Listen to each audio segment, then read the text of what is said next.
Η υπόθεση της Μάντι Κλίφτον συγκλώνησε τις ΗΠΑ το 1998 και μέχρι σήμερα παραμένει μία από τις πιο χαρακτηριστικές περιπτώσεις εγκλήματος που διαπράχθηκε από ανήλικο σε βάρος ανηλίκου. Πρόκειται για έναν φόνο που έγινε σε αστικό, φαινομενικά ασφαλές περιβάλλον από ένα 14χρονο που όχι μόνο σκότωσε την 8χρονη γειτόνισά του, αλλά έκρυψε το σώμα της κάτω από το ίδιο το κρεβάτι για 6 ολόκληρες ημέρες, την ώρα που η κοινότητα και οι αρχές την αναζητούσαν παντού. Καλώς ήρθατε σε ένα ακόμα επεισόδιο του Mick and Mag. Ετοιμάστε το αγαπημένο σας ρόφημα, καθίστε αναπαυτικά και ακούστε την ιστορία της Μάντι Κλίφτον.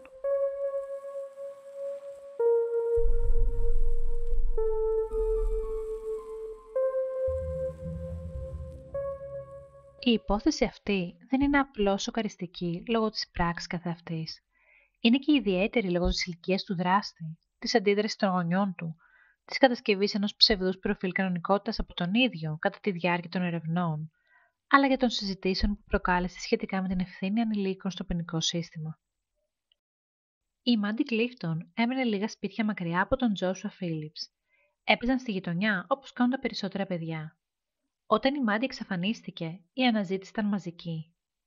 Όταν όμως το σώμα της βρέθηκε, οι λεπτομέρειες ήταν τέτοιες που σόκαραν ακόμα και τους πιο έμπειρους αστυνομικούς.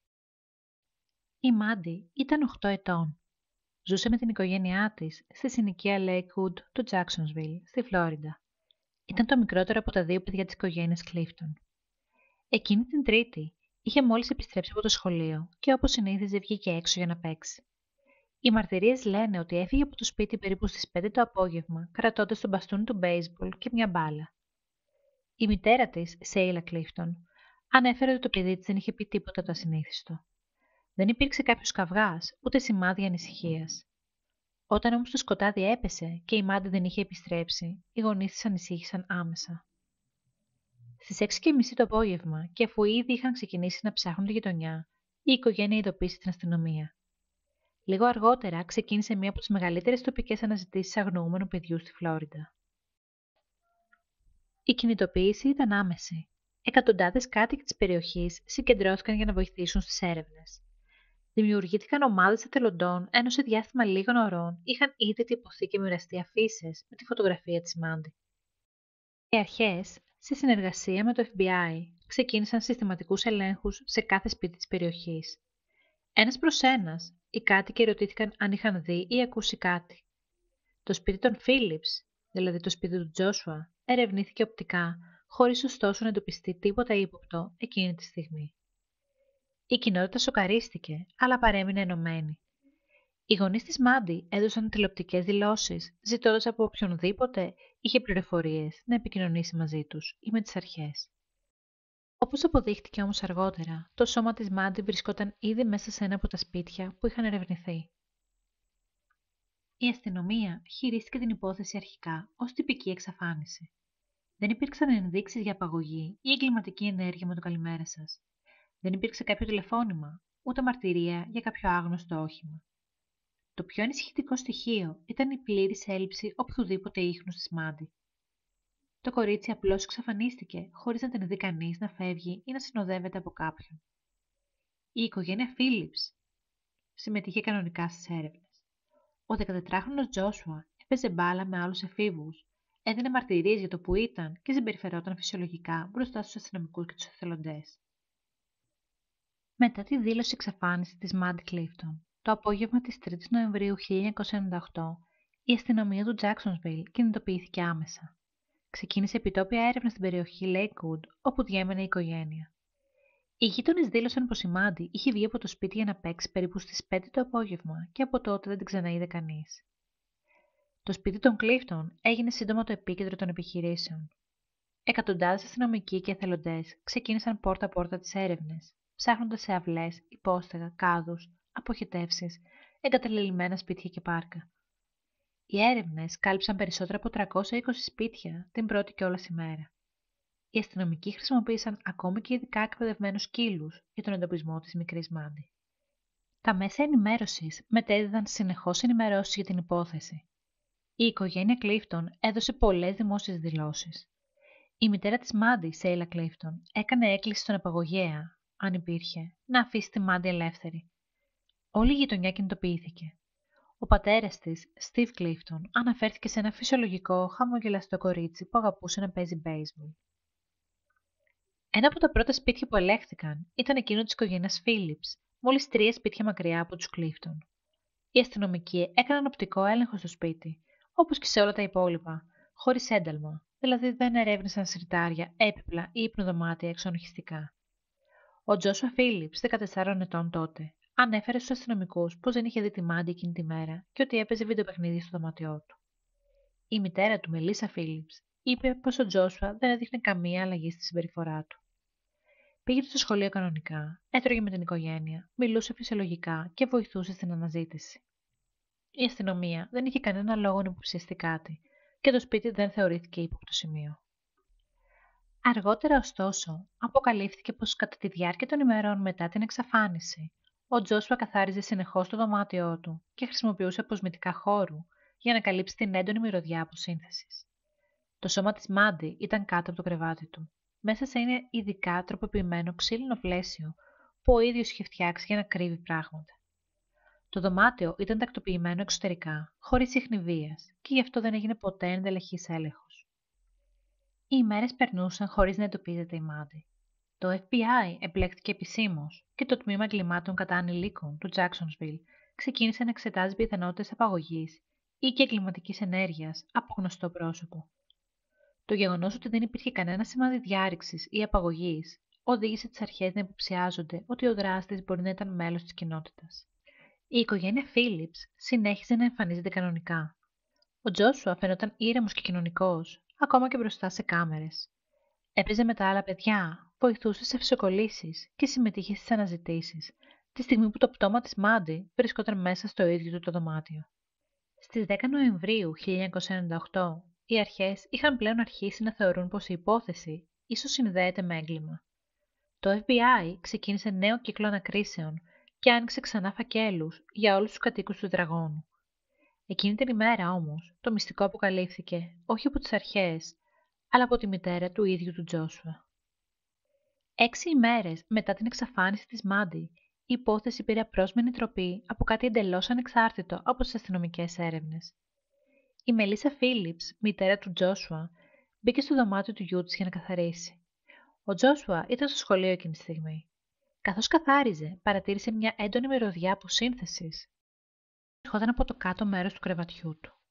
Σκύβοντας, είδε ότι η ξύλινη βάση του κρεβατιού είχε πρόχειρα καλυφθεί με σανίδια, στερεωμένα με κολλητική ταινία. Κάτι την όθησε να τραβήξει το πάνελ. Μέσα, τυλιγμένο σε ένα σεντόνι, βρισκόταν το σώμα της μικρής Μάντι Κλίφτον. Ήταν γυμνή από τη μέση και κάτω. Το σώμα παρουσίαζε αρχικά στάδια αποσύνθεσης. Σύμφωνα με τις αρχές, η Μέλισσα πανικοβλήθηκε και έτρεξε κατευθείαν σε ένα περιπολικό της αστυνομίας που βρισκόταν σταθμευμένο λίγα μέτρα μακριά από το σπίτι της. Η δήλωσή της ήταν απλή. «Νομίζω ότι βρήκα το κοριτσάκι που ψάχνετε. Είναι στο δωμάτιο του γιού μου». Η αστυνομία μπήκε μέσα στο σπίτι. Το έβριμα επιβεβαιώθηκε. Το δωμάτιο σφραγίστηκε και λίγα λεπτά αργότερα ξεκίνησε ο εντοπισμός και η άμεση σύλληψη του Τζόσουα Φίλιπς στο σχολείο του.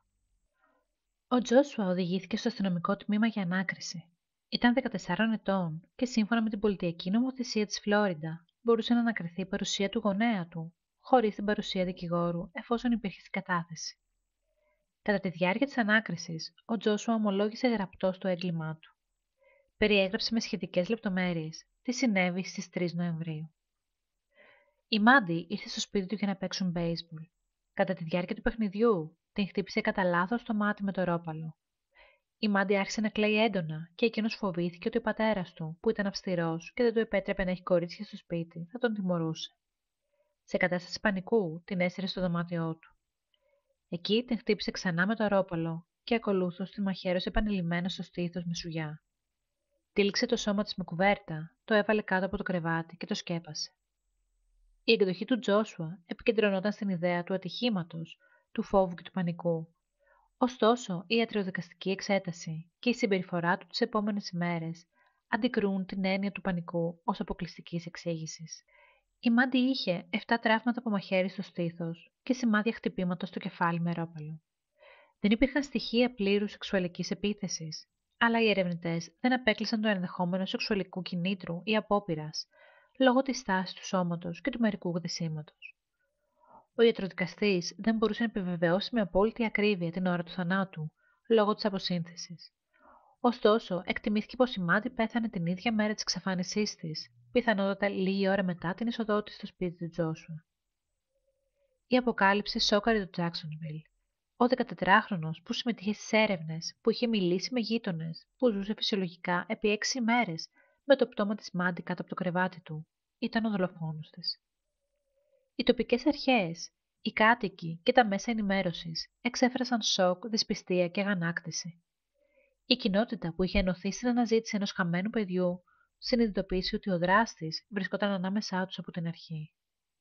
Ο Joshua Earl Patrick Phillips γεννήθηκε το 1984 και διέμενε με τους γονείς του Steve και Melissa Phillips στο Jacksonville, τη Φλόριντα. Στην κοινότητα ήταν γνωστός ως ένα ήσυχο παιδί. Οι γείτονες και οι δάσκαλοι του στο σχολείο τον περιέγραφαν ως χαμηλών τόνων, φιλικό και ευγενικό. Ωστόσο, υπήρχαν κάποια στοιχεία που δείχνουν αυστηρό και ενίοτε καταπιεστικό οικογενειακό περιβάλλον, κυρίως από την πλευρά του πατέρα του. Ο Steve Phillips, σύμφωνα με μαρτυρίες, ήταν αυστηρός, ελεγκτικός και είχε έντονα ξεσπάσματα, ενώ φέρεται να μην επέτρεπε στον Τζόσουα να έχει φίλες ή να φέρνει κορίτσια στο σπίτι. Στο σχολείο, ο Τζόσουα δεν είχε ιστορικό επιθετικής συμπεριφοράς, αλλά χαρακτηριζόταν ως απομονωμένος. Δεν είχε πειθαρχικά προβλήματα και οι επιδόσεις του ήταν μέτριες. Κανείς δεν φανταζόταν ότι θα μπορούσε να εμπλακεί σε πράξη τέτοιας βίας. Μετά τη σύλληψη του Τζόσουα, πραγματοποιήθηκαν ψυχιατρικές και ψυχολογικές αξιολογήσεις. Ορισμένα βασικά ευρήματα είναι τα παρακάτω. Δεν διαγνώστηκε με κάποια σοβαρή ψυχιατρική πάθηση, παραδείγματος χάρη ψύχωση ή σχιζοφρένεια. Δεν εμφάνισε διαταραχές αντίληψης της πραγματικότητας. Η συναισθηματική του αντίδραση ήταν περιορισμένη και δυσκολευόταν να εκφράσει ενοχή ή ενσυναίσθηση. Παρουσίαζε χαρακτηριστικά ανοριμότητας, έλλειψης ενσυνείδησης, συνεπειών και υπέρμετρου φόβου απέναντι στον πατέρα του. Η βασική θεωρία των ειδικών ήταν ότι ο Τζόσουα, μην έχοντας υγιή τρόπο διαχείρισης του άγχους ή των συγκρούσεων, αντέδρασε βία σε μια κρίση πανικού και φόβου τιμωρίας, χωρίς να έχει πρόθεση για φόνο εξ αρχής. Ωστόσο, η συνέχιση της συγκάλυψης επί 6 ημέρες προβλημάτισε την επιστημονική κοινότητα ως προς τη συνείδηση του εγκλήματος. Στις Ηνωμένες Πολιτείες, το νομικό σύστημα επιτρέπει την παραπομπή ανηλίκων σε δίκη ως ενήλικοι σε σοβαρές περιπτώσεις εγκλημάτων. Η πολιτεία της Φλόριντα, όπου διαπράχθηκε το έγκλημα, εφαρμόζει αυτό το δικαίωμα τακτικά. Η εισαγγελία αποφάσισε να παραπέμψει τον Τζόσουα σε κανονική ποινική δίκη ως ενήλικος με την κατηγορία της προμελετημένης δολοφονίας πρώτου βαθμού. Η απόφαση βασίστηκε στην πολλαπλότητα και βαρβαρότητα των τραυμάτων, στην ενεργή συγκάλυψη του εγκλήματος και στο γεγονός ότι ο Τζόσουα δεν αποκάλυψε ποτέ την πράξη του παρά μόνο όταν αποκαλύφθηκε από τη μητέρα του. Ο εισαγγελέας δήλωσε ότι παρότι ο Τζόσουα ήταν ανήλικος, η πράξη του δεν ήταν συμβατή με ανηλικότητα, αλλά με εγκληματική ωριμότητα. Η απόφαση να δικαστεί ως ενήλικος δίχασε την κοινή γνώμη. Κάποιοι υποστήριξαν ότι επρόκειτο για μια τραγωδία που προέκυψε από παιδική ανοριμότητα, ενώ άλλοι θεώρησαν ότι το έγκλημα ήταν τόσο βάναυσο και κοινικό που έπρεπε να τιμωρηθεί ως κανονικός ενήλικος. Υπήρξαν παρεμβάσεις οργανώσεων για τα δικαιώματα των παιδιών, που υποστήριξαν ότι η ισόβια κάθριξη χωρίς αναστολή σε ένα 14χρονο είναι μορφή ζωντανού θανάτου. Αλλά οι εισαγγελικές αρχές και η οικογένεια Κλίφτον δήλωσαν ότι το έγκλημα δεν άφηνε περιθώρια επίοικιας. Η δίκη του Τζόσουα Φίλιπς ξεκίνησε στις 14 Ιουνίου 1999 στο ανώτατο δικαστήριο του Ντουβάλ Κάουντι στη Φλόριντα. Ο Τζόσουα, 15 ετών τότε, δικάστηκε ως ενήλικος για την κατηγορία της προμελετημένης δολοφονίας πρώτου βαθμού. Η εισαγγελία αποφάσισε να μην επιδιώξει θανατική ποινή, παρότι θεωρητικά μπορούσε, λόγω της ηλικίας του.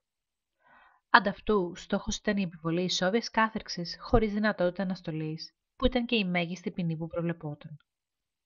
Η υπεράσπιση του Τζόσουα, με επικεφαλής τον δικηγόρο Ρίτσαρντ Νίκολς, προσπάθησε να αποδείξει ότι το περιστατικό ήταν ένα τραγικό ατύχημα που κλιμακώθηκε από φόβο και πανικό. Ότι ο Τζόσουα δεν είχε πρόθεση να σκοτώσει τη Μάντι. Ο κατηγορούμενος ήταν μόλις 14 ετών, χωρίς ποινικό ή επιθετικό παρελθόν. Ενέργησε υπό την ψυχολογική πίεση, κυρίως λόγω του φόβου του πατέρα του. Ο στόχος της υπεράσπισης ήταν να πείσει το σώμα των ενόρκων να καταδικάσει τον Τζόσουα σε κατηγορία μικρότερης βαρύτητας, όπως ανθρωποκτονία χωρίς πρόθεση. Ο Τζόσουα δεν κατέθεσε στη δίκη. Αντί γι' αυτό, οι ένορκοι άκουσαν την ηχογραφημένη του ομολογία που είχε δοθεί κατά την πρώτη ανάκριση. Ο εισαγγελέας, Χάρι Σόρσταϊν, παρουσίασε την υπόθεση ως εξής. Η Μάντι δέχτηκε βίαιο χτύπημα με ρόπαλο, κατόπιν μαχαιρώθηκε επανειλημμένα. Το σώμα της κρύφτηκε σκόπιμα κάτω από το κρεβάτι του κατηγορούμενου. Ο Τζόσουα δεν ζήτησε ποτέ βοήθεια, δεν ομολόγησε, συνέχισε τη ζωή του σαν να μην συνέβη τίποτα. Το γεγονός ότι χρησιμοποίησε αποσμητικά χώρου και ανεμιστήρες για να καλύψει τη μυρωδιά υποδείκνυε επίγνωση των πράξεών του και την απόπειρα συγκάλυψης. Η εισαγγελία επιδίωξε να αποδείξει ότι το έγκλημα δεν ήταν πράξη παρόρμησης, αλλά είχε προμελέτη και συνειδητή βία, ακόμα και αν δεν υπήρχε πλήρως οργανωμένο σχέδιο. Στις 26 Ιουνίου του 1999, έπειτα από μόλις 2 ώρες συνεδρίασης, το Σώμα Ενόρκων κατέληξε σε ομόφωνη απόφαση ενοχής για ανθρωποκτονία πρώτου βαθμού. Ο δικαστής καταδίκασε τον Τζόσουα Φίλιπς σε ισόβια κάθριξη χωρίς δυνατότητα αποφυλάκησης.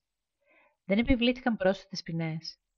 Ο Τζόσουα μεταφέρθηκε σε σοφρονιστικό ίδρυμα ενηλίκων παρά την ηλικία του.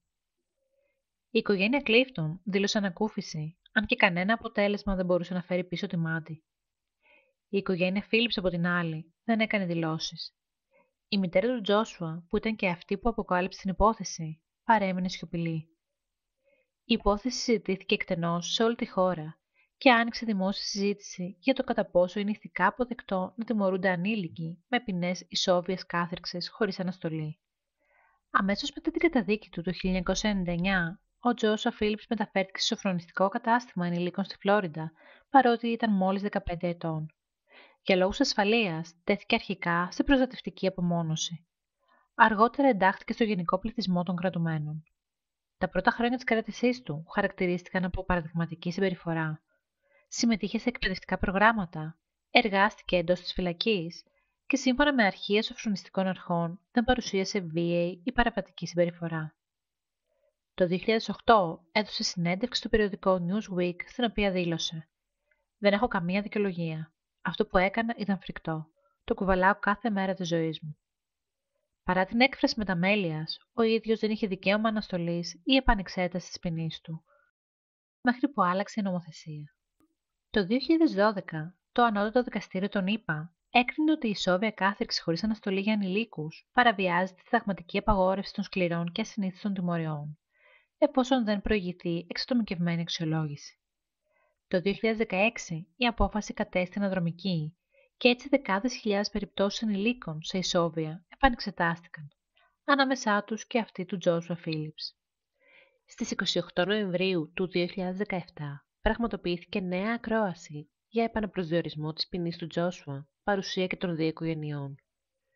Κατά τη διάρκεια της ακρόασης, η υπεράσπιση παρουσίασε στοιχεία καλής συμπεριφοράς στη φυλακή.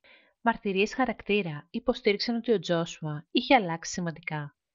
Η μητέρα της Μάντι δήλωσε ότι δεν μπορεί να υπάρξει συγχώρεση για την απώλεια ενός παιδιού και ότι η οικογένεια δεν θα ένιωθε ασφαλής αν ο Τζόσουα ήταν ποτέ ξανά ελεύθερος. Το δικαστήριο επιβεβαίωσε την ποινή της ισόβιας κάθριξης, αλλά με δυνατότητα επανεξέτασης σε 25 χρόνια από την αρχική καταδίκη. Έτσι ο Τζόσουα, βάσει της τροποποιημένης ποινής, θα έχει δυνατότητα αναθεώρησης της υπόθεσής του το 2024, όταν θα συμπληρωθούν 25 χρόνια από την καταδίκη του. Δεν υπάρχουν ενδείξεις ότι έχει κάνει νέα αίτηση για αναστολή από τότε. Η υπόθεσή του χρησιμοποιείται συχνά σε νομικές και κοινωνιολογικές συζητήσεις για τα όρια της ενηλικότητας στο ποινικό δίκαιο. Συνολικά, αυτή η υπόθεση άλλαξε τον τρόπο που αντιμετωπίζονται τα εγκλήματα από ανηλίκους στη ΣΥΠΑ. Ανέδειξε το ζήτημα των παιδικών δραστών χωρίς προγενέστερη παραβατική συμπεριφορά και άφησε πίσω της μια κοινότητα πληγωμένη που αναρωτιόταν πώς ένα τέτοιο έγκλημα συνέβη μέσα στο ίδιο του το σπίτι. Η υπόθεση της Μάντι Κλίφτον δεν είναι απλώς μια ακόμα στατιστική σε ένα αρχείο εγκληματολογίας.